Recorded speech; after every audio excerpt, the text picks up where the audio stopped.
प्रसाद लाड यांनी आपल्याला चर्चेचं एक निमंत्रण दिल्यासारखं एक आव्हान केलेलं आहे की चर्चेत मुख्यमंत्री हे चर्चेतून मार्ग काढतील. यावर आपण त्यांना काय प्रत्युत्तर द्याल? मी तर एकतर या गोष्टीवरती विश्वासच ठेवत नाही. सरकार कोणत्या वेळेस काय डाव टाकायला लावी एखाद्या आमदाराच्या माध्यमातून यावरती आपण विश्वास ठेवायचाच नसतो.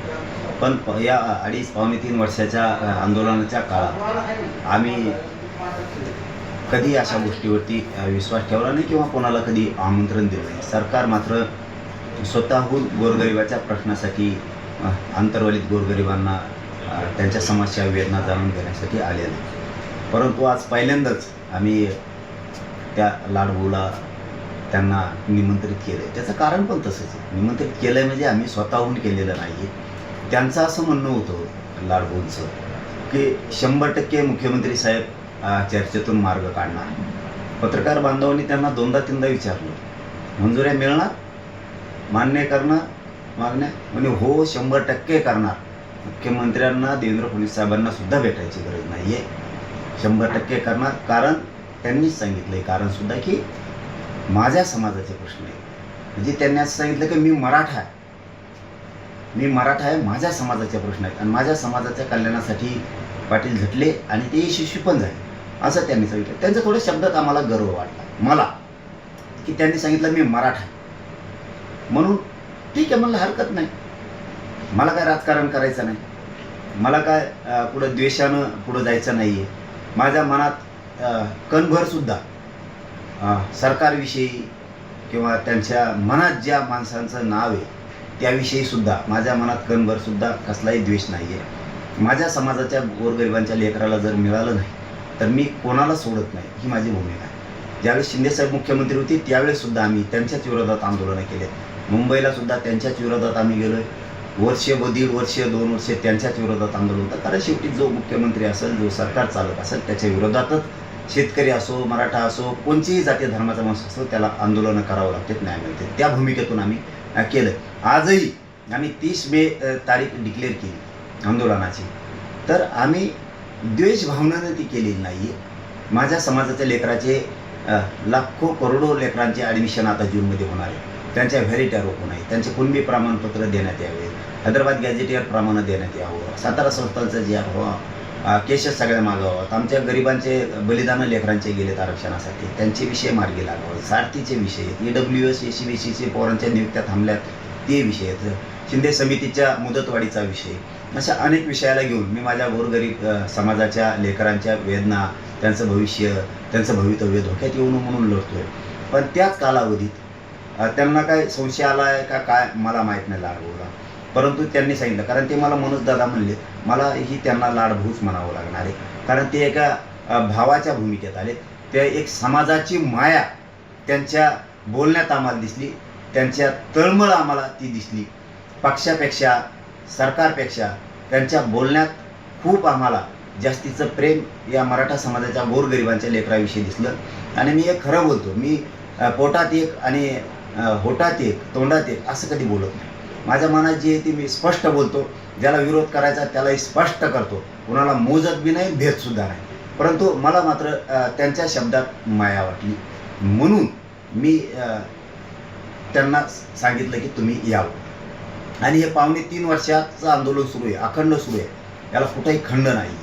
म्हणून हे पहिल्यांदा उभा महाराष्ट्र बघतो आणि तुम्ही मीडियाचे बांधव बघताय. मी आत्तापर्यंत कोणालाही बोलवलेलं कधीच नाही.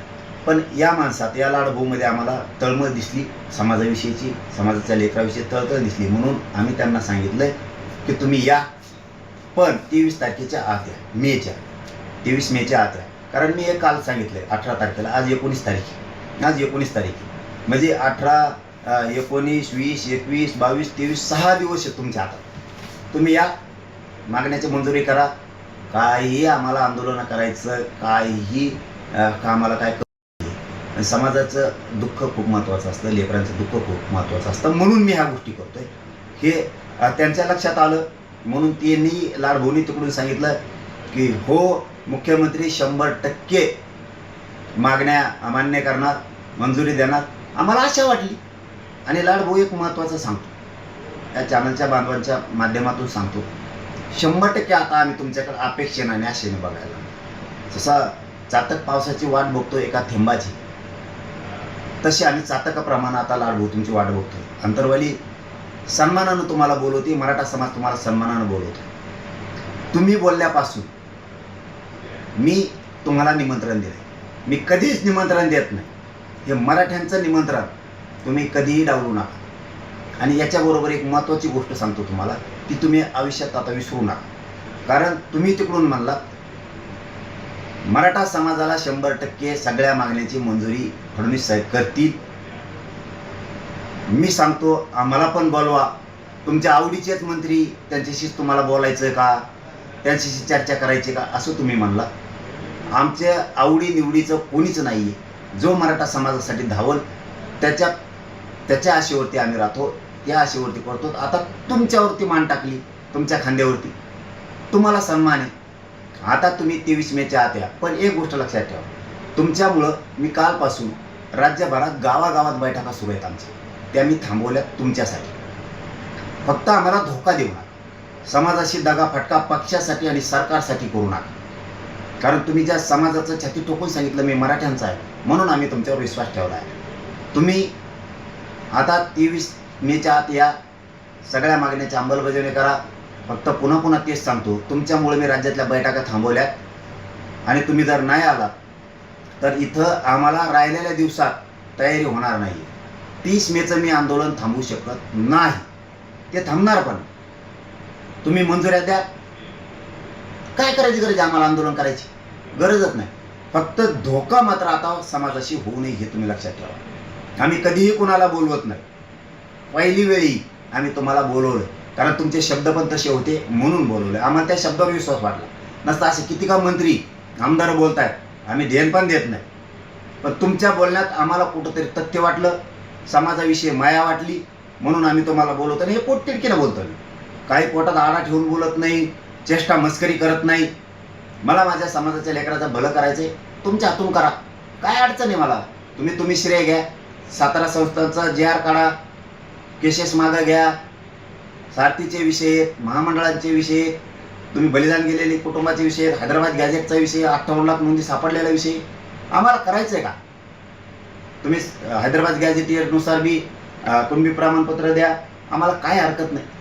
आणि काढला हैदराबाद गॅझेटवरती तुम्हालाच श्रेय दिलं, तुम्ही ऐकलं नसेल. फडणवीस साहेबांनाच दिलं, आम्ही विखे पाटलांनाच दिलं.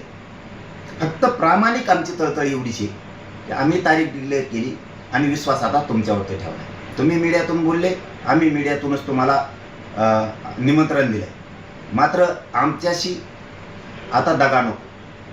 तुम्ही नजरेतून समाजाच्या पडू नका, एवढीच आमची इच्छा आहे. तुम्ही पडू नका, कारण तुमच्यामुळे आम्ही सगळ्या बैठका थांबवल्या. तिथून पुढची आम्हाला राहिलेल्या दिवसात तयारी होणार नाही, तर ते आंदोलन हाणून पाडल्यासारखं होईल. म्हणून तेवढीच आमची एक विनंती आहे की तुम्ही आता समाजासाठी, समाजाच्या मदतीला धावून या आणि समाजाचा आशीर्वाद मिळवा. महाराष्ट्रातील ताज्या बातम्यांसाठी बघत रहा टाइम्स टुडे 18 न्यूज. सोबतच शेअर करा, सबस्क्राईब करा आणि बेल आयकॉन प्रेस करा.